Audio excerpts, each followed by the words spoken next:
Beastars is so #deep.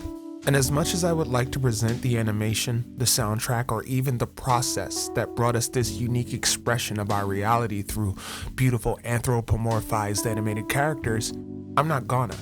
Those topics would only distract you from what's really going on in the world today amongst the psyche of human society, and how these animals personify common, unspoken social norms in a natural way through natural ways. I'll try not to spoil it, only point out the beautiful details. この番組はご覧のスポンサーの提供でお送りしま The す。 Beastars anime is adapted from the ongoing manga of the same name. It was created, written, and illustrated by Paru Itagaki, rumored daughter of Keisuke Itagaki, creator of Grappler Baki. The anime series was slated for a second season before the first 12 episodes were even properly introduced to a global Netflix audience in March of 2020, with a live stage play announced at the end of 2019. Itagaki does an amazing job of reflecting our intricate socio-political Homo sapien structure through a splendid assortment of animal species. Carnivore and herbivore coexist in a society that deals with stereotyping, bigotry, and bias, just like our own reality. Beastars takes place in a post-Animal Farm world morally ruled by the herbivora. As a culture of life, consuming meat is criminalized, forcing the carnivore to be vegetarian. The food provisions come through agricultural means, as well as industrialization of things like unfertilized eggs, which the chickens still produce, a fact we learned through the hen, legum, and surely milk from cows, goats, and almonds. The bathrooms are segregated by animal family, and birds who are able need to get a flying license once they come of age in order to take to the skies.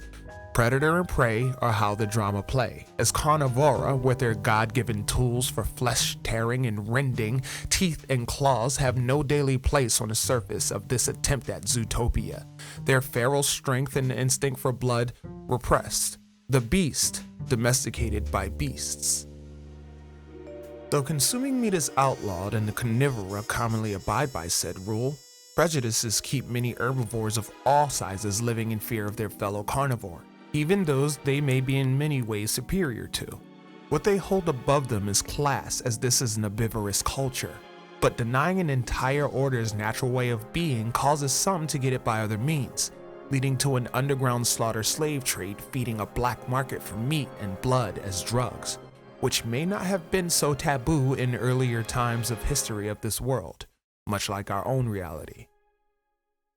Legoshi, our Grey Wolf Animal World main player named after the legendary actor Bela Lugosi, who played Dracula in our dimension in the 1930s, goes through some of the greatest trials as a naturally docile teenage pup coming into adulthood, who clearly really just wants to be good, despite a couple of bloodlusty slip-ups.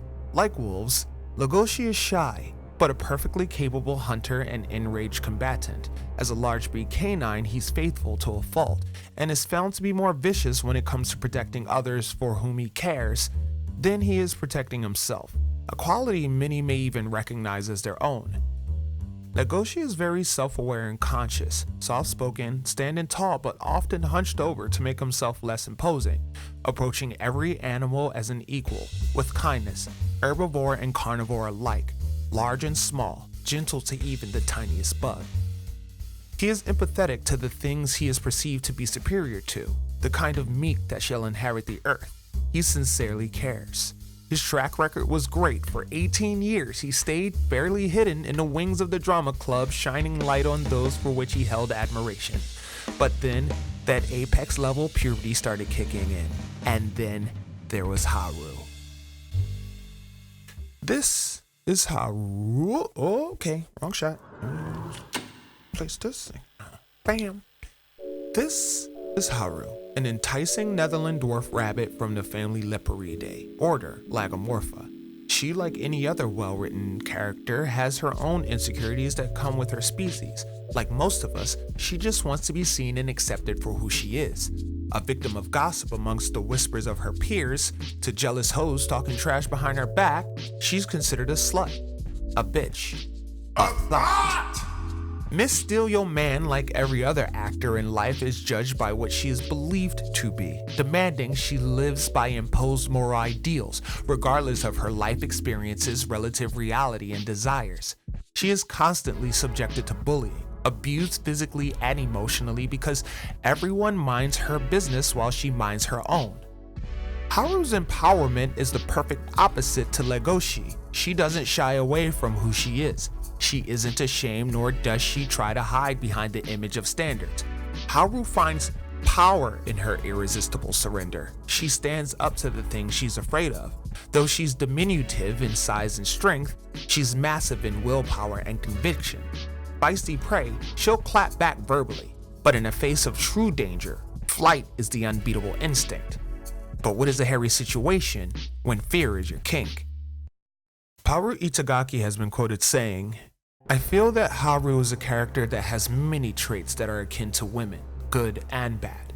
But that isn't where her character truly shines. Her true defining trait is that she's always willing to be true to herself.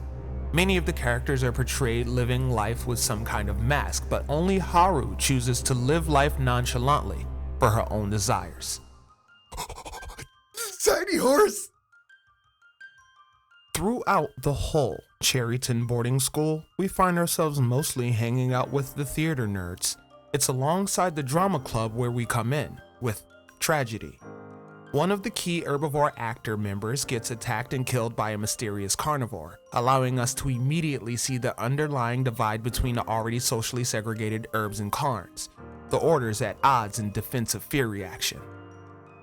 Through animal types, they continue to represent different aspects of the human being.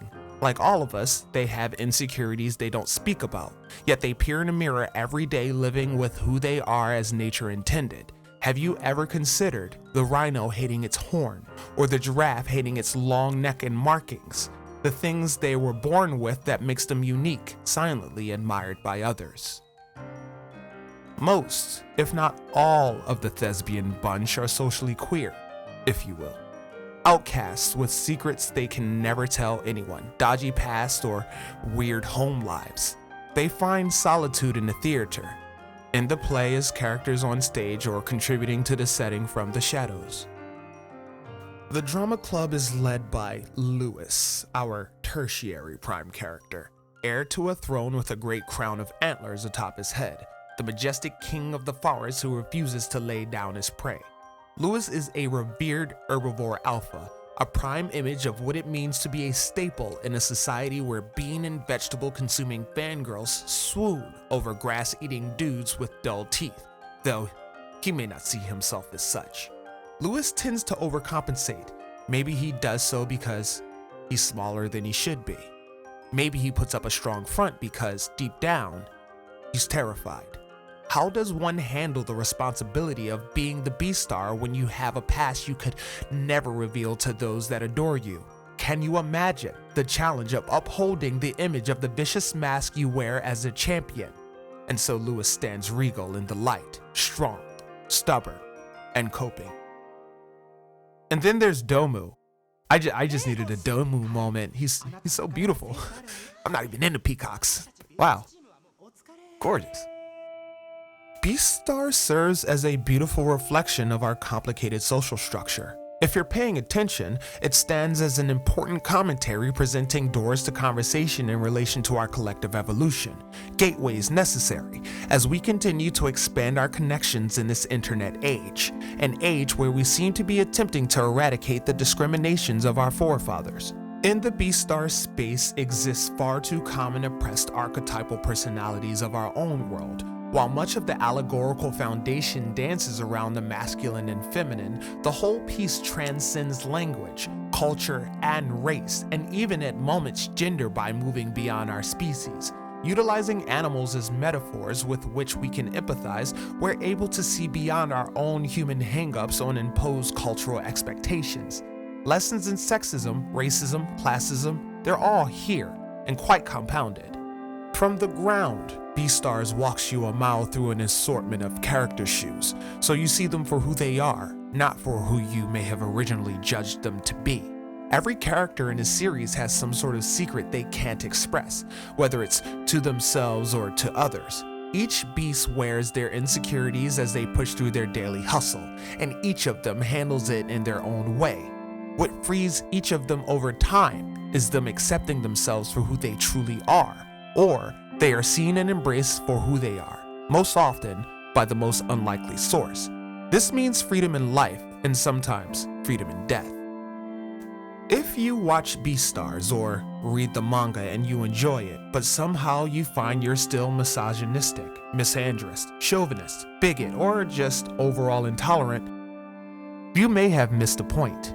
It's likely there's something you dislike and can't admit to yourself, an unconscious frustration with inferiority you exercise on others of a particular type, or as a whole. Don't take it personal. Every day, people around the world shrink themselves so they can fit into a communal box of social acceptance, or blow themselves up to make an impact. These adopted statures act as masks, and behind them hide our precious feelings and protected truths. Ultimately, we all want to be loved for who we are. Hell is the space in which we live in denial of ourselves. Learn to see and accept the other, see the self, and be accepted. Even we as humans, as self-defining as we are still haunted by a couple 100,000 years of completely natural primal instinct. We are but a blip in nature's animal kingdom, a moment of conscious creation expressing ourselves through art, slowly allowing us to peel away the stigma of what it means to be diverse as individuals amongst the supernatural humanity. And yes, the rabbit hole of humanity is far more complex than I could ever cover in this essay. But you have to admit, dang, Beastars is so #deep. Thanks for watching. What Beastars animal do you relate to? Let us know in the comments below. And if you'd like to dig deeper into the Beastars, well, head on over to OTAQUEST.com and get your information on that animal style.